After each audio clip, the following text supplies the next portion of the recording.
স্বাগতম দর্শকবৃন্দ, আপনি দেখছেন ক্লারি নিউজ, ক্লিয়ার, ফাস্ট, ট্রু। আজকের প্রধান খবরে রয়েছে রাজধানীর ইস্কাটনে ঘটে যাওয়া হঠাৎ বিস্ফোরণ, যা মুহূর্তেই এলাকা জুড়ে আতঙ্ক ছড়িয়ে দেয়। চলুন ঘটনার বিস্তারিত জানি। রবিবার সকাল ৮:৪০, নিউ ইস্কাটন রোড একটা ব্যস্ত এলাকা। কেউ অফিসে ছুটছে, কেউ দোকান খুলছে, সবকিছুই ছিল স্বাভাবিক। ঠিক সেই সময় হঠাৎ একটি বিকট শব্দ। লক্ষ্য খেয়াল করার আগেই চারপাশে দৌড়াদৌড়ি, মানুষের চিৎকার আর ধোঁয়ার কুণ্ডলী। ওয়াকফ ভবনের সামনে বিস্ফোরিত হয় একটি ককটেল।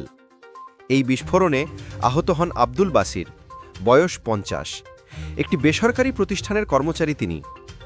সকালে তিনি হেঁটে বাংলা মোটরে যাওয়ার পথে রুটিন মতোই ছিলেন, কিন্তু ঠিক তখনই বিস্ফোরণের টুকরো এসে লাগে তার পায়ে এবং হাতে। রাস্তায় থাকা মানুষ তাকে দ্রুত উদ্ধার করে নিরাপদ স্থানে নিয়ে যায়। ঘটনার পরপরই এলাকায় ছড়িয়ে পড়ে আতঙ্ক।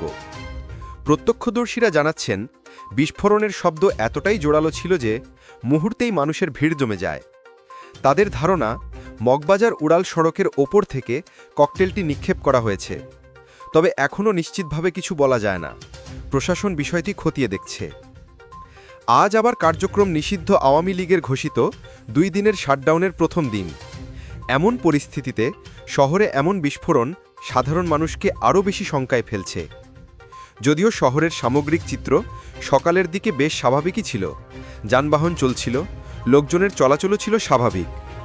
দর্শক, আপনারা কি মনে করেন, এটা কি পরিকল্পিত কোনো ঘটনা, নাকি শুধুই আতঙ্ক ছড়ানোর চেষ্টা? আপনার মতামত কমেন্টে জানাতে ভুলবেন না। এই ধরনের সর্বশেষ আপডেট সবার আগে পেতে চাইলে এখনই লাইক দিন, ভিডিওটি শেয়ার করুন এবং ক্লারি নিউজ চ্যানেলটি সাবস্ক্রাইব করে পাশে থাকুন।